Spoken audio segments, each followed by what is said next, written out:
जो भगवान श्री राम को मानते हैं वो हाथ खड़ा करें।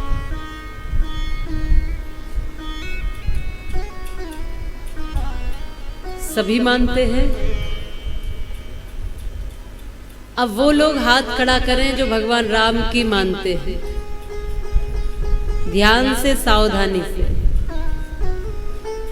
मैंने देख लिया कि राम को मानते हैं आप, लेकिन राम को मानना और राम की मानना, इन दोनों बातों में बड़ा अंतर है।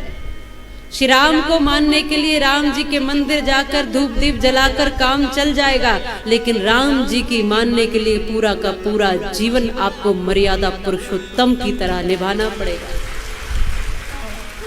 श्री राम को मानना, हम राम को मानते हैं, हम राम के मंदिर जाते हैं, बड़ा सहज है मंदिर तक जाना, लेकिन मन को मंदिर बनाना ये मुश्किल है। श्री राम के लिए वो करना पड़ेगा। और यदि इतने विश्वास के साथ हम कहते हैं राम की मानते हैं, तो जरा सोचो, यदि राम की मान रहे होते तो घर घर में कोई गुटखाबाज होते, शराबी होते, मांसाहार घर घर में पहुंच जाता, सिगरेट, बीड़ी, तमाम व्यसन, तमाम दुर्व्यसन, झूठ, अमर्यादित जीवन, व्यभिचार, तमाम ऐसी सोच क्या समाज में पनप पाती? अब सोच के देखो, यदि राम जी की मानते तो क्या हमारे बूढ़े माँ बाप आंसू बहा रहे होते? वो राम जो एक बार पिताजी ने कह दिया, या पिताजी ने तो खुलकर अपने मुख से कहा भी नहीं, लेकिन समझ लिया कि पिताजी ने वचन दे दिया है, पूरा राज्य छोड़कर 14 वर्ष के लिए निकल गए जंगल। और वो जंगल ऐसा नहीं था, राक्षसों से, कष्टों से, दुखों से भरा हुआ।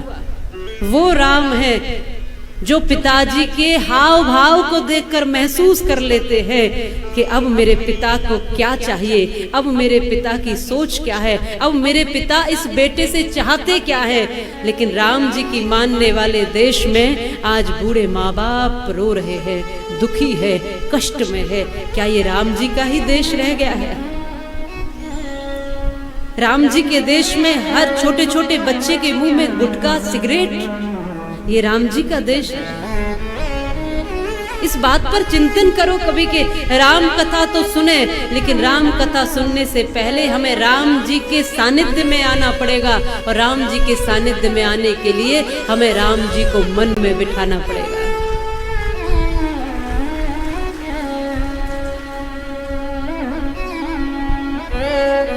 बात बात में हमारी बात जुबान फिसल जाती।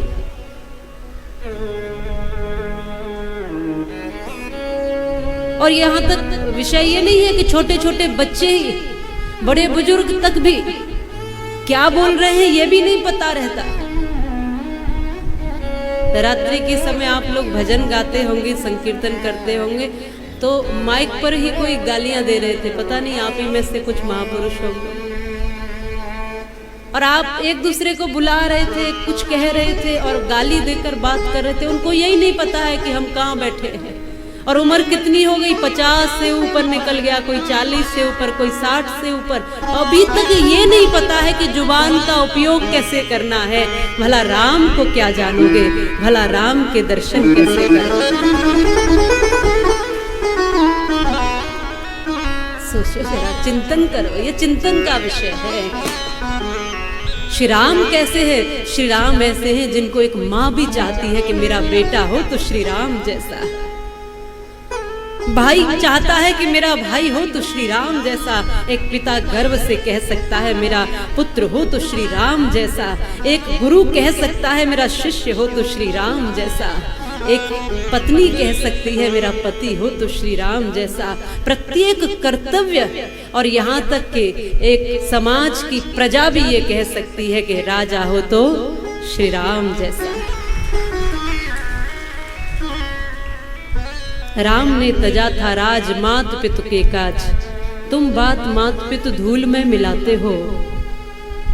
राम ने किरात कौल भील को लगाया गले, तुम उन्हें नीच कहे दूर ठुकराते हो।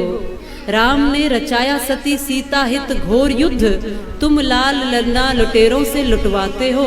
और एक भी न गुण कर्म राम के प्रकाश, फिर तुम किस व्रते पे भक्त आज राम के कहते हो।